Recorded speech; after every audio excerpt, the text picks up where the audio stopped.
les Indiens, on est le 21 mars, il est minuit 20.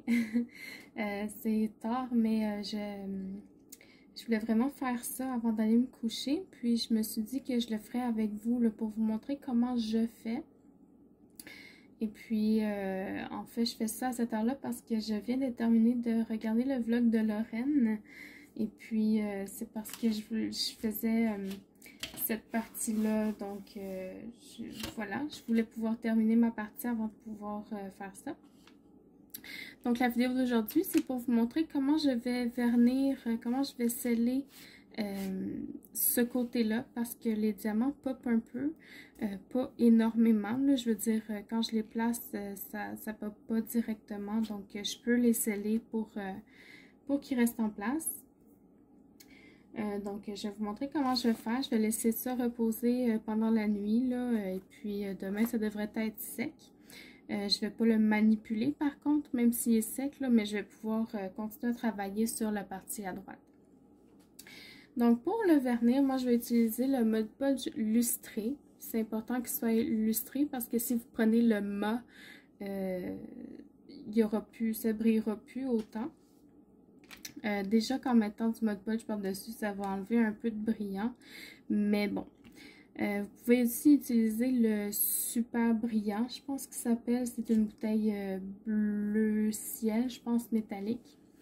Mais faites des recherches, renseignez-vous, assurez-vous que c'est du lustré ou quelque chose qui va rajouter du brillant pour garder l'effet brillant, justement, des diamants. Donc, ce que je vais faire en premier, c'est que je vais passer mon rouleau pour être sûr que les diamants soient bien ancrés. Je vais le passer sur toute la surface que je veux vernir.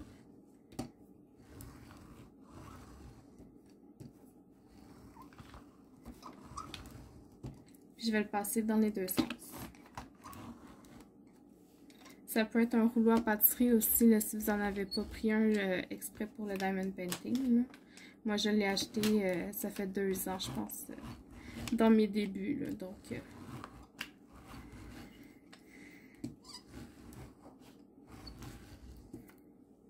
voilà, donc ça c'est correct. Ensuite, je me suis pris une petite assiette en plastique pour verser le Mod Podge dedans. Mon bouchon, il est comme serré. Ah, j'ai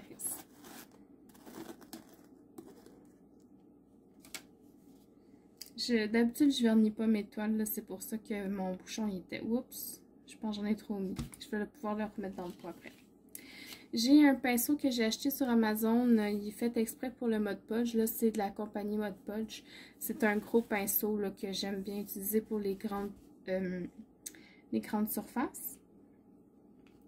Donc comment je fais, c'est que j'en applique sur mon pinceau, puis je viens le mettre de sorte que ça s'infiltre bien entre les diamants. Donc j'en mets sur toute la longueur de mon pinceau. Oups. Un cheveu. Et voilà, je viens l'appliquer là assez épais. N'inquiétez-vous pas, là c'est blanc, mais quand ça va sécher, ça va devenir transparent. Donc, je peux même dépasser sur mon washi tape autour, là, ça ne me dérange pas parce que justement, ça ne paraîtra pas après, là, ça va devenir transparent.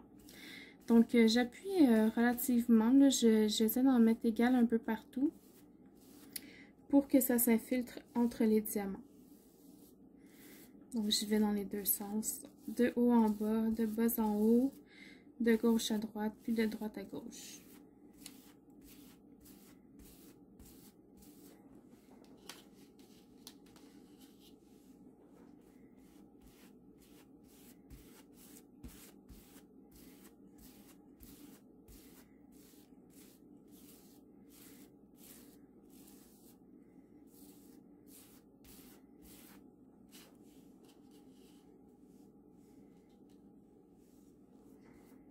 Vous pouvez aussi utiliser des petits pinceaux ou il y en a qui utilisent aussi les pinceaux mousse des éponges. Là.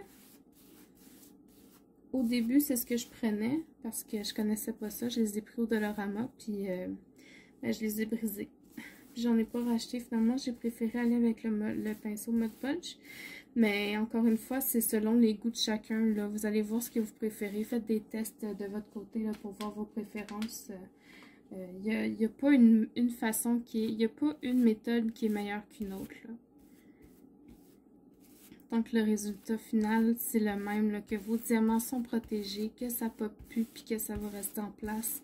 C'est juste ça qui compte. Prenez des pinceaux qui ne sont pas trop cheapettes aussi, là, pour éviter que les poils du pinceau se détachent puis qu'ils restent dans votre colle. Ça, on ne veut pas ça non plus. Puis assurez-vous de bien en mettre sur les rebords aussi, là, pour être sûr que les diamants qui sont sur le bord, justement, qui restent bien en place.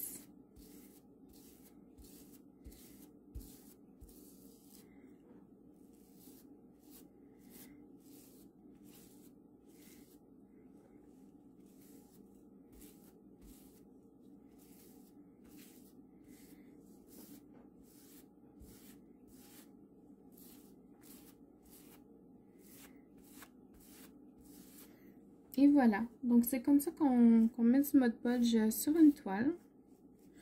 Moi, je le ferai pas, mais il y en a qui vont venir essuyer la surface des diamants pour vraiment qu'il reste du Mod Podge juste entre, et puis garder la lumière, l'effet brillant de la lumière qui va refléter directement sur la surface des diamants, là, donc pour éviter que la colle se retrouve sur le diamant. Donc, ils vont venir avec un linge mouillé, humide, laver la surface des diamants pour qu'il y ait juste vraiment le Mod Podge entre les diamants. Mais moi, je le ferai pas parce que, ben, de toute façon, c'est pas une toile que je compte encadrer. Et puis, il y a pas mal juste moi qui va la voir, là, ben, avec vous en vidéo, mais je veux dire, ça va être rangé dans mon garde-robe anyway, là, fait que moi, ça me dérange pas, ça. Et voilà, donc on laisse sécher là 24 à 48 heures et puis le tour est joué. Si vous voulez, ben c'est sûr que vous allez le voir, là, je vais refaire des vidéos avec la japonaise. De toute façon, vous allez voir même mes appréciations de la toile. Mais vous allez voir qu'on verra pas qu'il y a du Mod Podge, là. Ça va devenir tout transparent, puis on va n'y voir que du feu. Donc voilà, j'espère que cette vidéo vous aura aidé et que vous aurez eu du plaisir à la regarder, même si ça peut être long du Mod Podge comme ça, mais bon. Donc merci d'avoir regardé la vidéo et puis à la prochaine. Bye bye!